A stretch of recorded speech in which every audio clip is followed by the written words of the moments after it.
بە خاکسپاردنی تەرمی شەید ڕابەر ئەنوەرە کە بەهۆی هێرشێکی درۆنی بۆ سێ فڕۆکەخانەی کشتوکاڵی ناحیە عەربەت لەگەڵ دوو هاوڕێی دیکەی شەهید بوو.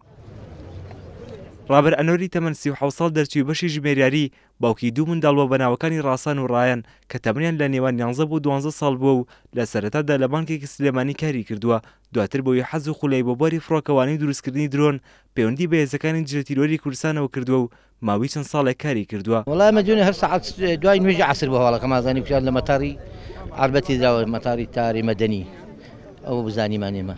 بەڵام من نەمازانی کە برازای منی تێدا هیوادارم هەڕەنجی خەت خوێنەکەی بە فێڕۆ نەڕوە، هیوادارم حەقمان بە فێڕۆ نەڕوا، خوێنی بە خێڕایی نەڕوە. ئێمە بەناحەق دەکوژێن بەڕاستی.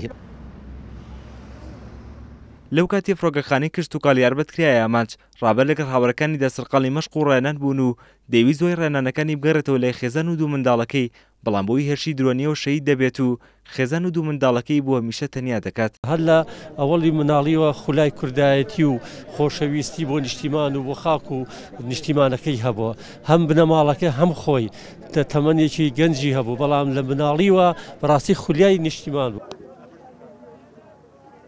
لە گۆڕستانی ئاوالیش تەرمی ئیڤان عەدنان بە خاک سپێردرا کە ئیشەکە لە شەهیدەکانی دژە تیرۆر. ئیڤان عەدنان تەمەنی 35 ساڵ بۆ ماوەی چەندین ساڵ لە هێزەکانی دژە تیرۆری کوردستان کاری کردووە و خێزاندار بووە و باوکی دوو کچ بووە بە ناوەکانی پوشکاڵ و پەموو. بۆ بەیانی چوو بۆ دەوام کچەکەم وتی باوە چی بکەم؟ ئیڤان تەلەفۆن هەڵ ناگرێ.